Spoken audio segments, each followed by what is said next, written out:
Well, listen to this. It's time for our good news story of the day. We're about to meet a rescue dog who dragged her owner across the bedroom floor so he could call for help after having a stroke.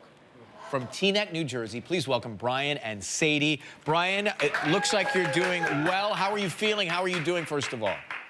I'm doing much better. Thank you.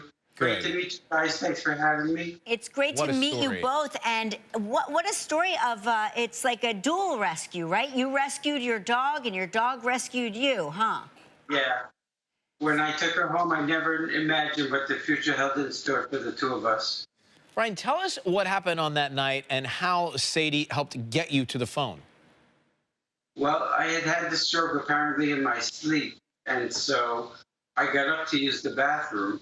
And when I did, I just went straight down to the floor because my legs just collapsed out from underneath me. Oh. And I was kind of trapped between my bed and the wall, which is about a 3 feet space. And I made 4 or 5 attempts to get up, and I couldn't. I just kept falling back down. And at one point, I hit my head on the radiator, and I thought, well, maybe I should stay down here a little bit to try to get up. And Sadie came running from the bed. She was very distressed over what was happening to me. And as I was laying there on the floor, she was licking my face and trying to keep me alert and watching over me. She was standing above me. And as she was standing above me, I could see how distressed she was by what was happening to me. So I kind of reached up and I was petting her, trying to calm her down and tell her that everything was fine.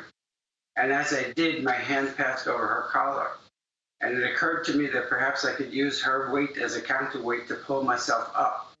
So as soon as I grabbed her collar, she just immediately started pulling backwards. And she got me pulled out of that corner I was stuck in, around the corner of my bed and over to where my cell phone was, where I could call for help. She knew something was wrong, and she knew she needed to help. Yes, she did. Definitely. Did the doctors think the dog saved your life? I mean, I'm listening to this story, and it sounds like Sadie really saved your life. In a sense, yes, she did, because I could have been laying there for days before anyone knew that I was missing, because I have friends and family who check in on me, but not every single day. So it could, I could have been laying there for a day or two. Do you need to get the phone? Is that your phone? I think everybody's calling you to let you know that you're on TV right now. It could be, yeah. And you just adopted Sadie this past fall, not too long ago? Yes.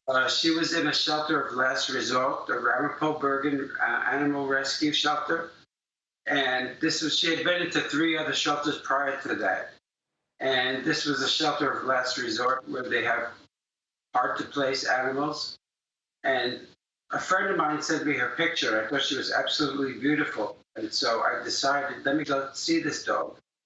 And I met her, and within 10 minutes of playing with her, I thought, I can work through her issues. She has issues, I see that, but I can work through them.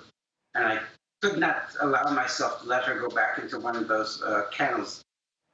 And so within 20 minutes, we were in the car. She jumped in the back seat, and we were driving home to our house to start our life. You were meant to be together, clearly, especially when we hear this story. Glad you're doing well, Brian. Thank you for coming on. Thank you for joining us. Take care of yourself. Good dog, Sadie. Thanks very much. It's great to meet you. Nice to meet you too, Brian. Be well. I think when we come back, we're bringing out our dogs and the staff dogs when we ask the vet right after this.